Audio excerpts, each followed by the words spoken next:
Hey everybody, it's Silver Seeker, and today we are going to go over how to submit your reverse proof Silver Eagle to PCGS and get the COA holdered as well. As you know, I did this the other day for NGC and was asked to do it for PCGS as well, so here we go. Now we're on PCGS's website talking about them encapsulating the holder, the COA, as well as putting the COA number on the holder. And if we look down here, we're not going to go through all of the details because you guys basically know this, especially if you watch the NGC video. However, we will skip to the most important part. First thing first, it does say coins must be submitted in the original sealed government packaging. That is if you want the COA to be holdered and if you want your COA number on the holder of the Silver Eagle. Just the same as NGC, nothing changes here. It says qualifying coins will be receiving certificate of authenticity number pedigree by default, for example, COA number XXXXX. To encapsulate your mint COA, an additional $15 will be added to the submission fees. Bulk pricing is available for qualifying orders. We don't have to worry about that. For the reverse proof COA encapsulation, mark Other in the service level section of the submission form. Indicate reverse proof COA. Standard shipping and handling fees will apply. You must be a PCGS Collector Club member or PCGS authorized dealer to submit directly to PCGS, and it tells you how to join there. All right, now that we have that out of the way, very, very quick, let's go ahead and look at the form. We don't want this video to be too long, but we do want to go over the form and show you how to submit your coin correctly to PCGS and make sure you get your COA holdered as well as your COA number on your slab. Let's take a look. Okay, so here is the official PCGS submission form. As you'll notice, it looks kind of like NGC's. I mean, obviously the boxes are different and there's a bunch of different stuff going on, but you know, for the most part, it looks like a typical submission fee and quite a bit like NGC's. You have a bunch of different numbered boxes. We're going to go ahead and go over them now. So let's get started in box number 1, member number / member name. We'll just put, Silver Seeker here. And right below it, you can join the Collectors Club if you're not already a member. Remember, you do need to be a member of the Collectors Club to submit your coin. So if you're not, you can actually add that onto this ticket. And it's going to add it automatically down here for the calculation. For the sake of this video, we'll just assume that we're already a member, so we'll just kind of ignore that. Box number 2, of course, name, address, city, state, zip, phone number, email address. You want to obviously make sure that's accurate because it's important. Now, in box number 3, this is a little bit different than NGC's, whereas in NGC, you needed to pick the shipping that you wanted to use, whether it be USPS, which most people are going to use, or if you had an express mail account number or FedEx account number. With PCGS, they automatically ship to you, with their own method. However, if you do have an alternative method you would like to use, this is where you go for that. If you're not going to do any of that, you don't need to pick anything in this box. You can just skip it. Moving down to box number 4, this is your service group. So you have US Standard Gold Shield. With Gold Shield, they take a very high resolution image of your coin so that if your coin ever comes up on the market, they can compare your coin versus the image online and make sure that it's not a counterfeit of your coin. And then they put a Gold Shield label on it to designate your coin as Gold Shield. It looks really cool, but I don't think it's worth the extra money. We're going to go with regular US Standard for our service group. For the type of submission, of course, we're going to be doing grading. Now there's regrade, crossover, reholder. We don't need any of that. We're just doing grading. So you're going to mark grading because we're sending off our Silver Eagle to be graded. Now box number 6, this is not going to really apply to our Silver Eagle because we're sending it brand new from the mint. But what the genuine service is essentially, let's say you have one that's cleaned. All right, you can have them still holder it and holder it with details, or you can have them holder it but no details, just throw it in there and just say genuine without actually saying why it's only genuine and not gradable, or you can just have them not holder it at all. The default is to holder it. We have to select one, so we're just going to go ahead and select genuine with details. We know that's not going to apply to our Silver Eagle because it just came from the mint, but in the future, if you're ever submitting some other coins, that's what that is for. So down to service level, that's box number 7. Now this one is a little confusing, but I actually called PCGS this just to clarify. And the reason I say it's confusing is because if you look at the modern tier for PCGS, it says maximum coin value up to $300. All right, so yes, the coin is worth more than $300 right now. It's going on, eBay for like $750 just for a raw coin.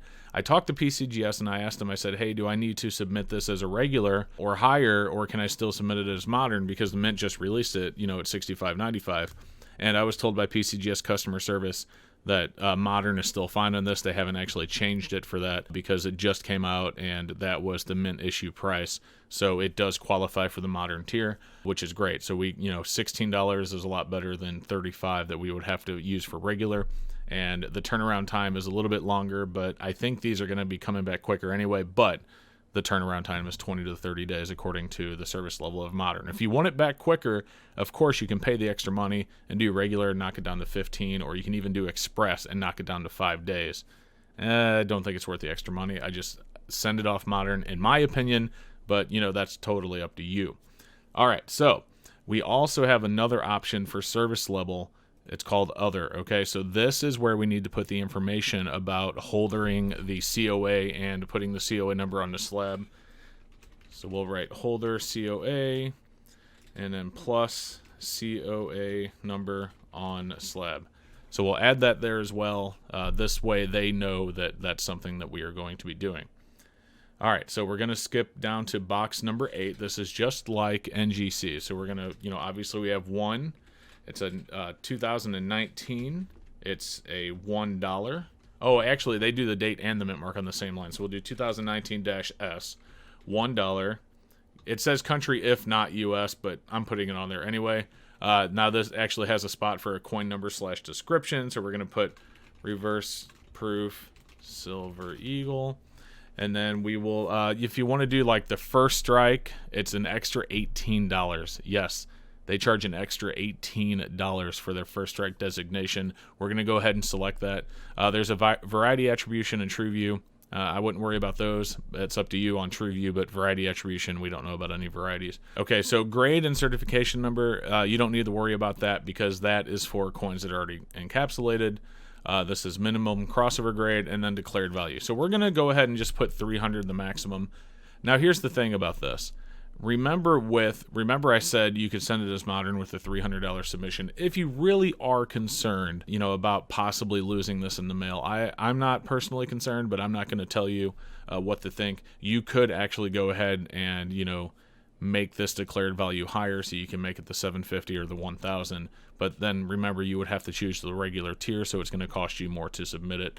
I'm going to put it down as 300 because that's how I would do it. Okay, so next up is box number 9. That's fee calculation. Obviously, it says required. So let's go ahead and take a look at that. So we know we have one coin at the $16 level service fee, which is Modern. Now we have to add our additional service level fee. We have to do that manually, just like we do with the NGC form. So if you remember down here, we have the holder COA and the COA number on slab, which is 15. We also have the first strike designation right here, which is 18. So 15 plus 18 is 33. So 1 times 33, we'll add that to our fees. It also asks you if you want to do gold shield or oversized holder, which we had already talked about. We skipped. We also have to estimate the return shipping fee, or calculate the return shipping fee, I should say. It's not an estimate.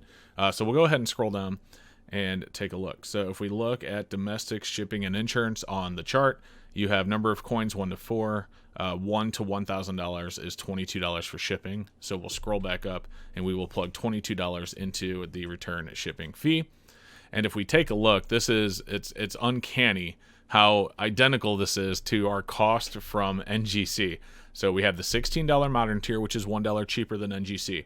Our service level fee, however, is higher because they charge $18 for our first strike, whereas NGC charges $10. Although on NGC we did choose to go with that extra $5 for the San Francisco slab. But anyway, we got $33 between the holder and the COA holder on the slab, as well as the $18 for the first strike. And then we have a handling fee of $10, which is identical to NGC's. The return shipping fee is very, very close. I think they were $24. And then, of course, our estimated total charges is $81. So, like I said in the last one, I do not like putting my credit card number on a physical form, so we're going to choose check money order, put our check number on there, and let it go. Next up, guys, all you want to do is go over, check the form, make sure every box is filled out, and then you just sign it, date it, print this, make sure you print multiple copies, keep one for yourself, box it up in like a USPS flat rate shipping box, which is how I would send it. Or if yours is still originally boxed from the US Mint, you can actually use a flat rate shipping padded envelope, put that box in the padded envelope to be a little bit cheaper for you than trying to fit it into a medium flat rate box, because the box will not ship or fit into a small flat rate box. I know, I've tried it. So that is it. That is how you fill out your PCGS form, send it off, and make sure that you get your awesome reverse proof Silver Eagle holdered, certified, with the COA certified as well. There you go. So thank you so much, guys. I hope you enjoyed the video. I hope you learned something today. And if you have any other questions, feel free to leave a comment, or feel free to contact me on Discord or send me an email as well. If you haven't done so yet, please subscribe, and we will see you in the very next video.